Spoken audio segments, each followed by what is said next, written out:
सभी माता पिता अपने बच्चों के लिए बड़े सपने देखते हैं।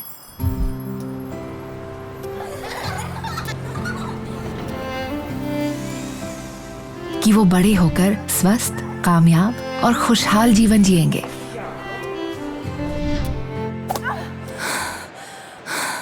लेकिन ये सपने कैसे पूरे हों?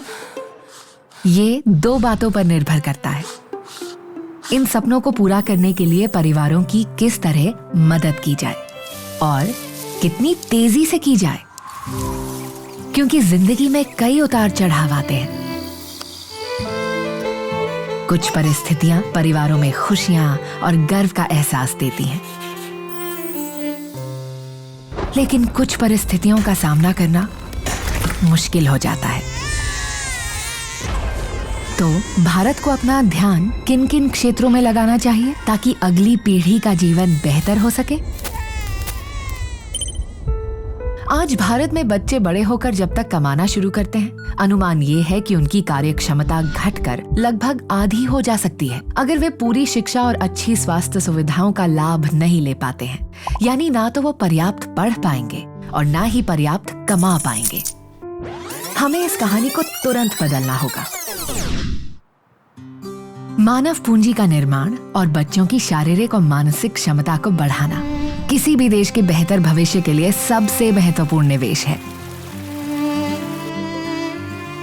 भारत इस दिशा में पहले ही महत्वपूर्ण कदम उठा चुका है, लेकिन वर्तमान और भविष्य के सपनों के बीच की लंबी खाई को भरने के लिए हमें और तेजी से प्रयास करने होंगे।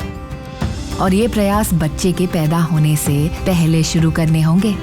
परिवारों को उपलब्ध करवाना होगा साफ पानी और शौचालय, उपयुक्त पोषण और स्वास्थ्य सुविधाएं, ताकि जन्म के दौरान माँ और बच्चा दोनों स्वस्थ और सुरक्षित रहें। और स्कूल जाने के लिए बच्चे शारीरिक और मानसिक स्तर पर तैयार हों। इतना ही नहीं, लड़कों और लड़कियों को न केवल अपनी स्कूली शिक्षा पूरी करनी होगी, बल्कि अपनी पूरी क्षमता से काम करने के लिए अपने स्वास्थ्य और कौशल पर भी ध्यान देना होगा। अचानक आई चुनौतियों का सामना करने के लिए परिवारों के पास सामाजिक सुरक्षा का प्रबंध होना चाहिए, ताकि वे सशक्त बनकर इनका मुकाबला कर सके। जब कोरोना महामारी जैसी चुनौतियां आए, तब बच्चे पहले से ही तैयार होंगे और शिक्षा के नए तौर तरीकों को सरलता से अपना सकेंगे।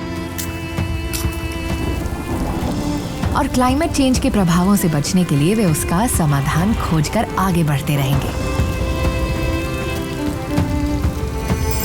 आगे चलकर ये स्वस्थ और बुद्धिमान बच्चे स्वस्थ बच्चों को जन्म देंगे, जो मानसिक रूप से बुद्धिमान होंगे।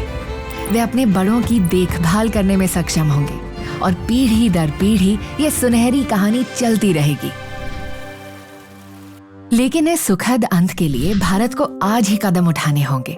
मानव पूंजी निर्माण के लिए भारत ने कई महत्वपूर्ण कार्यक्रमों में निवेश किया है, जैसे स्वास्थ्य और पोषण, जल आपूर्ति और स्वच्छता, शिक्षा, स्किल डेवलपमेंट और सामाजिक सुरक्षा।